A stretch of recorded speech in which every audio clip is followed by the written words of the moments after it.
The second coffee cup had lipstick on the rim, red. She hadn't poured it. Pamela Megan runs the floor of the highest-grossing luxury boutique in the mall. Black, beautiful, sharp in burgundy and gold.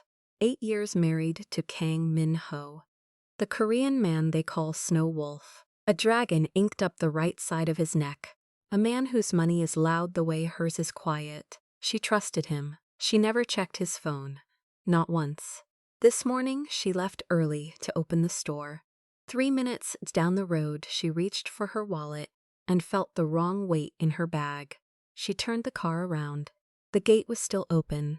A pink Tesla sat in the driveway like it belonged there. Perfume in the foyer, heavy and not hers. From upstairs, a woman's laugh. Then his voice, the low one, the one he used in the dark. She climbed the stairs to the room with her name on the deed. And when she heard them through that door, she didn't scream. She didn't push it open. She stepped into the closet instead. And what she saw through those slats. Before starting the story, comment down below where you are watching from and what time it is there.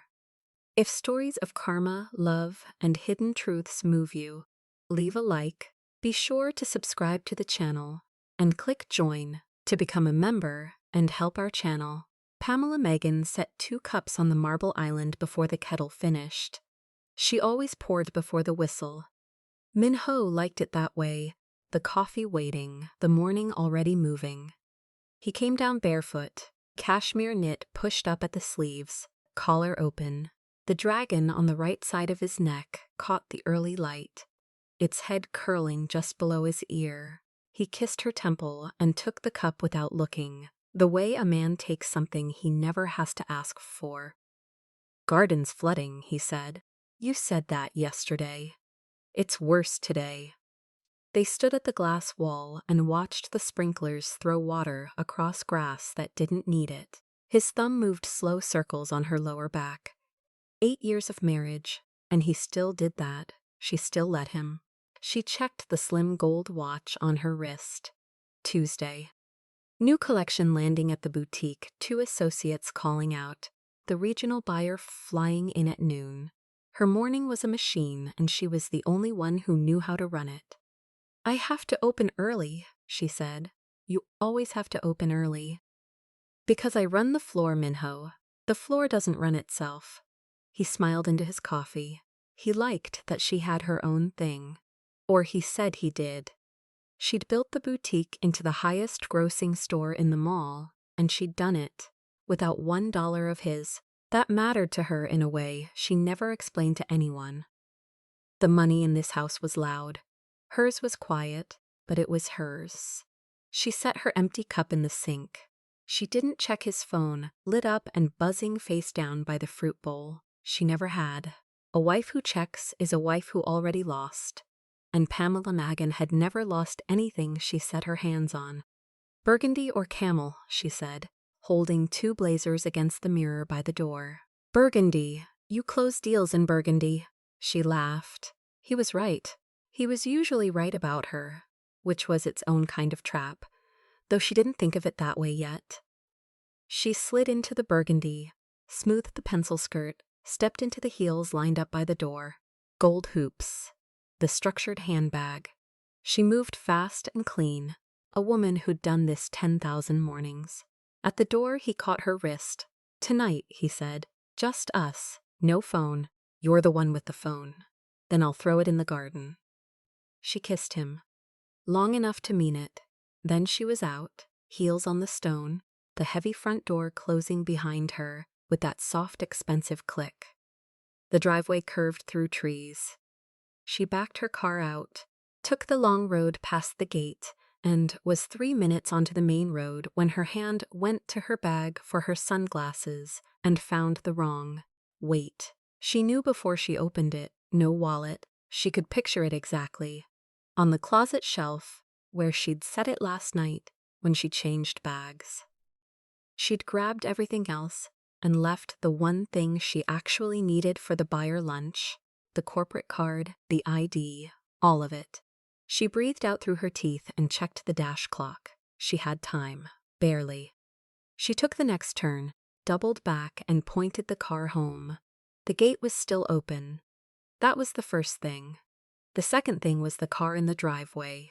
A pink Tesla, Model Y, parked at an angle near the front steps, sitting there like it belonged, like someone had pulled up to their own house and stopped caring how it looked. Pamela slowed.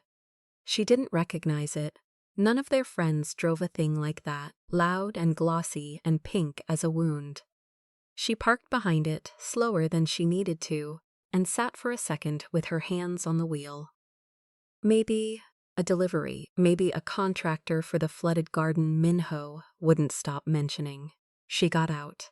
The morning was warm and still and wrong.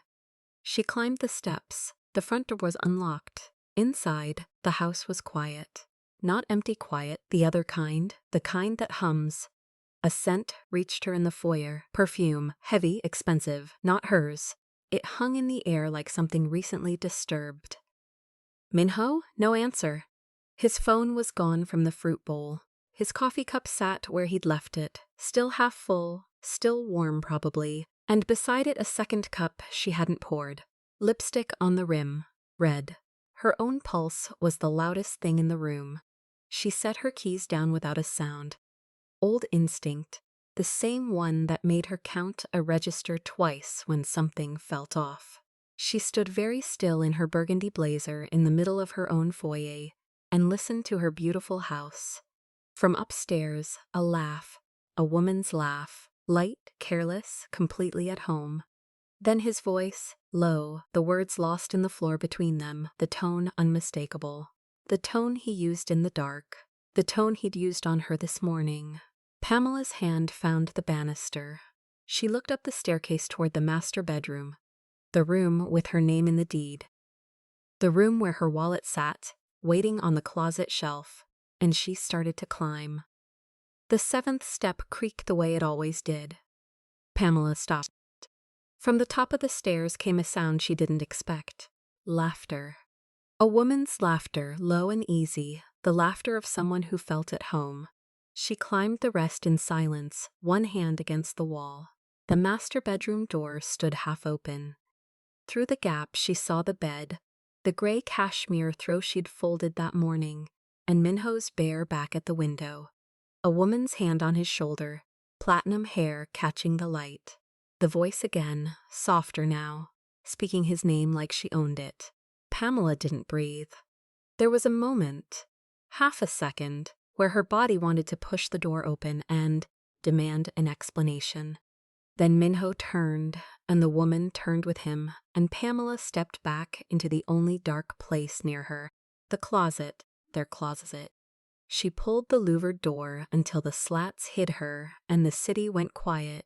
Through the slats she watched her own bedroom become a stranger's room. Yuna walked the floor barefoot, trailing one finger along the dresser, the nightstand, the framed photo of Pamela and Minho in Busan. She picked the frame up, looked at it, set it face down without a word. Then she laughed again and dropped onto the bed, into Pamela's side, against Pamela's pillows. "This is bigger than the last place," Yuna said. "It's temporary," Minho answered. He sat beside her. The dragon tattoo coiled up the right side of his neck, the head curling just below his ear, the same ink Pamela had traced 1,000 mornings. Yuna reached up and traced it too. Pamela's hand found her own mouth and pressed. "She has no idea," Yuna said. "It wasn't a question. The wife." Minho said nothing. "I don't know how you stand it, sleeping next to someone like that." Yuna stretched, slow, deliberate. A woman like her should never have felt safe in a house like this. People like that always think the floor under them is theirs. Pamela waited for him to answer. For one word, any word, he kissed her instead. That was the part that broke her. Not the kiss, the silence before it. The silence where a defense should have lived. 12 years of marriage, and the man couldn't spend a single syllable on her dignity. He just leaned in and gave the cruelty his agreement. Pamela's knees wanted to fold, she locked them. Inside the closet, her shoulder pressed against the hanging row of her own blazers.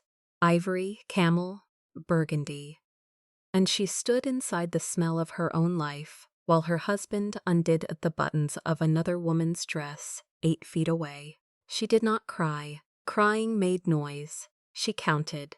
She counted the minutes the way she counted inventory at the boutique, cold and exact, because counting was the only thing keeping her from screaming. Yuna's heels lay tipped over by the bed, red soles up. Minho's watch ticked on the nightstand. The pink Tesla sat outside the window of the house with Pamela's name on the deed. It took 40 minutes. When they finally rose and dressed, Yuna checked herself in the mirror, Pamela's mirror, and fixed her lipstick with the same hand that had touched the tattoo. "Same time Thursday," she said. "I'll text you. Don't make me wait at the door like a guest." Yuna laughed. "I hate that part." Their footsteps went down the stairs. The front door opened, closed, a car door, the soft electric hum of the Tesla pulling out of the drive, then nothing. The house went back to being quiet, the way it had been when Pamela walked in, except now she understood what the quiet had been hiding. She stayed in the closet 4 more minutes, then she opened the door. The room looked exactly the same. That was the obscene part. The throw needed folding again. That was all. She walked to the bed and stood over the dent. 2 bodies had left in it. On the floor by the nightstand, half under the bedskirt, sat her wallet. The reason. She'd come back. The small thing that had handed her the biggest thing. She picked it up, held it. Then she turned the photo of Busan face up again, set it square, and walked out without touching anything else. By 11, she was on the floor of the boutique, smiling. "That cut is gorgeous on you," she told the woman at the mirror, and adjusted the shoulder of a camel coat with both hands. "Give it room through the bust. There, you see it now?" The customer beamed. Pamela rang the sale, wrapped it in tissue, walked the woman to the door. Her voice did not shake once. Her hands did not shake. The mind, though, the mind was still standing inside a closet, watching slats of light fall across a man's bare back. She sold $11,000 that afternoon, her best day of the month. Minho was already home when she got there, in the kitchen, sleeves rolled, slicing ginger for tea. The cashmere knit, the open collar, the tattoo on display like he had nothing to hide. "You're late," he said, and kissed her cheek. "Long day?" "The longest." She set her handbag on the counter, set the wallet beside it where he could see it. He didn't look. "You should rest. You work too hard. Somebody has to." She poured herself water and watched him over the glass. "Funny thing happened today. I forgot my wallet this morning. Had to come all the way back for it." The knife paused, half a beat, then kept cutting. "You found it, I hope." "I found everything," she smiled. It's funny how some people walk into a house and start to think they own it. Stand in your bedroom. Touch your things. She set the glass down, like the floor under them is theirs. He laughed, light, easy, the laugh of a man who had decided his wife was too simple to be a threat. "Where do you get this from?" "Something happened in a closet today," she said. "I'll tell you about it sometime." He turned back to the ginger. He thought it was nothing. He thought she was talking in circles the way tired women do. He had spent 12 years measuring her as a quiet thing, a soft thing, a thing that managed a store and trusted him fully and never once checked his phone, and he had mistaken all of that for weakness. Pamela took her water upstairs. She passed the bedroom door without slowing. In her hand, deep in the wallet's zipped pocket, was a single platinum hair she'd lifted off her own pillow. She wasn't going to cry over it. She was going to use it. Pamela left the house at the usual hour. Same blazer, same heels on the marble. Minho watched her go from the top of the stairs, coffee in hand, and she gave him the same small wave she always did. Then she drove 4 blocks and parked behind a dry cleaner. She killed the engine and sat there. Her phone said 8:14. The boutique didn't open until 10. She had time. She had, for the first time in her marriage, all the time in the world and nowhere she wanted to be. She told herself she was going back for clarity. That was the word she used. Clarity, as if a second look at the wound would close it. She walked back along the service lane, past the neighbors' hedges, to the side entrance the gardener used. The gate stuck the way it always stuck. She lifted it with 2 fingers and let herself in through the laundry door. The house was warm and quiet and smelled like his cologne. She moved up the back stairs without thinking about her shoes. She'd learned the silent path in a single day. That was the part that frightened her. How fast a person learns to be a ghost in her own home. The pink Tesla wasn't in the drive this time. Una had parked it in the garage, inside, like it lived there now. Pamela stopped on the landing. Voices came from the bedroom, hers and his. The door stood half open. The way you leave a door when you've stopped imagining anyone could be listening. She did not go in. She went where she'd gone before. The closet. The mirrored door slid without a sound. She stepped inside among her own dresses, the ivory and the camel and the burgundy, all the armor of a woman who'd built something, and she pulled the door almost shut and waited in the dark that smelled like her. "She left already?" Una's voice, lazy, pleased. 20 minutes ago. She really doesn't suspect anything. A pause. The creak of the bed. Pamela suspects nothing, Minho said. She trusts the routine. Una laughed low. That's the part I can't get over. She's so sharp at that store. I watched her once, you know, folding scarves for some rich woman's, smiling like the smile cost nothing. Too good at the store, and too naive as a wife. Pamela's hand found the wall. She waited for him, for one word. For the man who once carried her up these same stairs to say something, anything, that put a floor back under her. He laughed, not a small laugh, not a polite one. The laugh of a man genuinely amused, the laugh he gave when something delighted him. The same laugh she'd loved across 1,000 dinners. He laughed at her, and he did not stop. The closet seemed to tilt. She pressed her shoulder to the cold mirror and breathed through her mouth, so the breath made no sound, and she stared at the thin blade of light under the door and counted the seconds until she could trust her own knees. "Easy," Una said. "You'll wake the whole street. There's no one to wake. There's no one to wake." In this house, the house she'd paid into, the house where her name was on the deed beside his. Una's heels crossed the floor. Close now.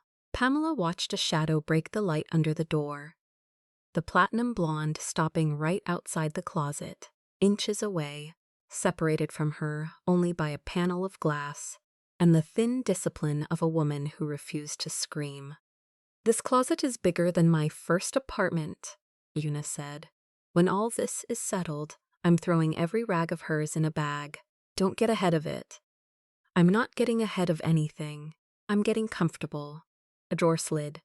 Pamela heard her own jewelry rattle, the small gold things, touched by a hand that wasn't hers. She'll fold. Women like her always fold. They make a scene, they cry, and then they take whatever you offer because they're terrified of going back to nothing. Pamela came from nothing, Minonto said. Exactly.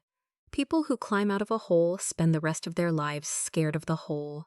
That's your leverage. Silence from him, the worst kind, the kind that agrees. Pamela closed her eyes.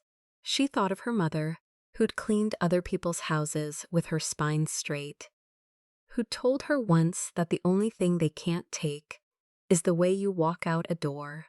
She thought of the boutique, the floor she ran, the numbers she knew better than the men who owned it. She thought of how this woman, this stranger reorganizing her drawers, believed Pamela was a soft thing that would fold. The shadow moved away. The bed took weight again. Their voices dropped into the private murmur she was never meant to hear, and somewhere in it Minho said her name, Pamela. Not with love, not with guilt, but the way you mention a problem you've already solved. She stayed in the dark a long time after they'd gone quiet. When she finally slid the door, the room was empty. The bed was wrecked. On the nightstand, where her wallet had sat 2 days ago, now sat Yuna's oversized sunglasses, folded, casual, a flag planted. Pamela picked them up, turned them over, set them down exactly as she'd found them. She did not cry. She'd done her crying in a closet, and she was finished with that floor. She walked to the side entrance, lifted the sticky gate with 2 fingers, and stepped back into the morning. 8 blocks to the dry cleaner. She made every one of them with her chin level and her hands steady. And somewhere around the 4th block, the thing inside her that had been breaking finished breaking, and underneath it was not rubble. Underneath it was steel. She got in her car. She did not start it yet. She took out her phone, opened a thread with a name she'd saved but never dialed, and typed 4 words. "I need to come in." The reply came before she'd set the phone down. Catherine Halloran. "Tomorrow, 9 a.m., bring everything." Pamela looked at the house in her mirror, small and white, and full of 2 people who thought she would fold. Then she started the engine. She didn't drive to the boutique. She drove to a quiet lot 2 streets over and parked. Then she opened the app on her phone. The house had cameras. Minho had installed them years ago, after a break-in 2 blocks down. He'd forgotten she had access. People forget the things they stop respecting. The master bedroom feed loaded. There they were. Yuna stretched across the bed like she owned the mattress, the sheets, the man. Minho in the open collar shirt, the dragon climbing his neck in the morning light. Pamela tapped record. She also left the audio running on a second phone she'd tucked behind the closet shelf an hour before she ever pretended to leave. 2 angles, 1 truth. Then she texted Catherine. 3 words, "Come at noon." By 11 she was back inside the house, through the side entrance, up the stairs. Same closet, same gap in the door. But her hands weren't shaking this time. She wasn't hiding. She was waiting. Yuna's voice drifted through the wood. "She's too good at the store, too naive as a wife." A laugh. "Does she even know how to fight for anything?" Minho didn't answer. He never answered. His silence had broken her once. Now it was just evidence. Pamela checked the screen. Recording. Both feeds clean. Catherine's car would be in the drive in 50 minutes. She let them finish their coffee. She let them feel safe. Then she opened the closet door. The hinge didn't creak this time. She'd oiled it that morning. She stepped out into the bedroom in her ivory blazer, the slim gold watch on her wrist, the structured handbag on her shoulder. Powerful, composed. Exactly the woman they thought wasn't watching. Yuna shot upright, clutching the sheet. Minho went still. The dragon on his neck didn't move. "Go on," Pamela said. Her voice was quiet. "You both looked so sure of yourselves when you thought I wasn't watching." Nobody spoke. She turned her phone around. The bedroom played back on the screen. Yuna's laugh, Minho's silence, the kiss, then the audio, every cruel word clear as glass. Yuna's face strained. That's illegal, you can't." "It's my house," Pamela said. "My cameras, my closet you've both been using." She looked at Yuna the way she looked at a return with no receipt.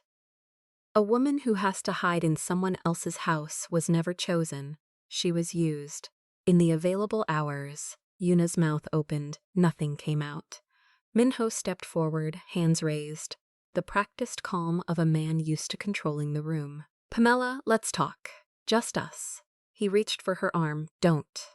She didn't step back. She held her ground. "Don't touch me with the same hand that opened the door for her." His hand dropped. A car door closed downstairs, heels on the marble. Catherine appeared in the bedroom doorway, navy pantsuit, leather portfolio against her hip, reading glasses on the thin chain, calm as a closing argument. "Mrs. Megan." Catherine's set the portfolio on the dresser and slid out a thick document, separation papers, drawn up last week. "We're only missing his signature." Minho looked at the papers, then at Pamela. For the first time in 9 years, the Snow's Wolf had no expression to reach for. "You mistook my loyalty for dependence," Pamela said. "That was your mistake." She let that land.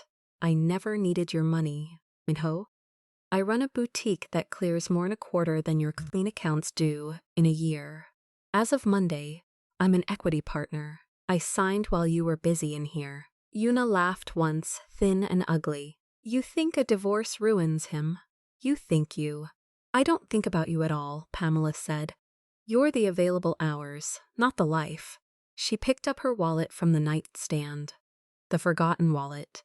The small thing that had started all of it. She held it a moment. Then she dropped it into her bag and clicked it shut. Catherine uncapped a pen and held it out to Minho. He didn't take it. He just stared at his wife, the dragon rigid on his neck, the controlled boss with nothing left to control. Pamela walked to the closet, pulled out the suitcase she'd packed the night before, and rolled it past both of them without slowing. At the door she stopped. The recording stays with my attorney, she said.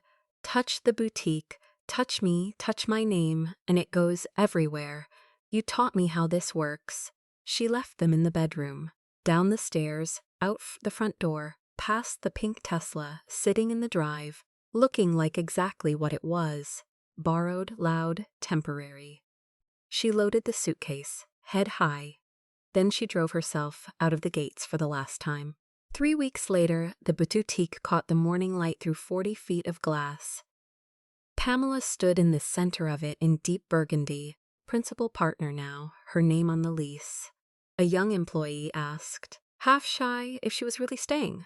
I'm staying, Pamela said, and this time, for me. Minho came to the mall on a Thursday. He waited by the entrance like a man who'd never waited for anything. He said her name. He said he still loved her.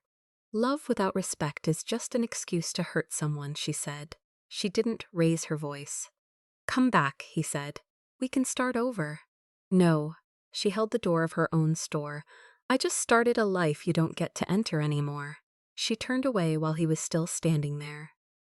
That evening, after close, she dressed the main window mannequin herself. Ivory blazer, gold at the wrist, posture like a woman who'd decided something.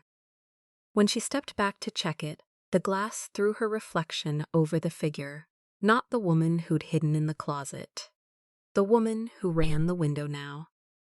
She straightened the collar, and she didn't look back at the street. If you want to watch all the stories without any ads and also get access to bonus scenes, extended epilogues, and exclusive spicy chapters, head over to our Patreon.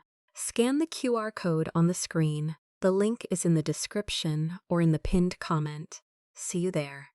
If this story moved you, stop for a moment and reflect. Have you ever stood inside the silent sense where someone you loved should have defended you and heard nothing? Have you ever built something with your own hands quietly while the people closest to you mistook your loyalty for dependence? And when the truth finally walked into your house, did you cry or did you start counting? Tell us your experiences and feelings in the comments. We read them all. And if you believe in stories about dignity, betrayal, and quiet power, leave a like, be sure to subscribe to the channel, and click join to become a part of our community and help the channel.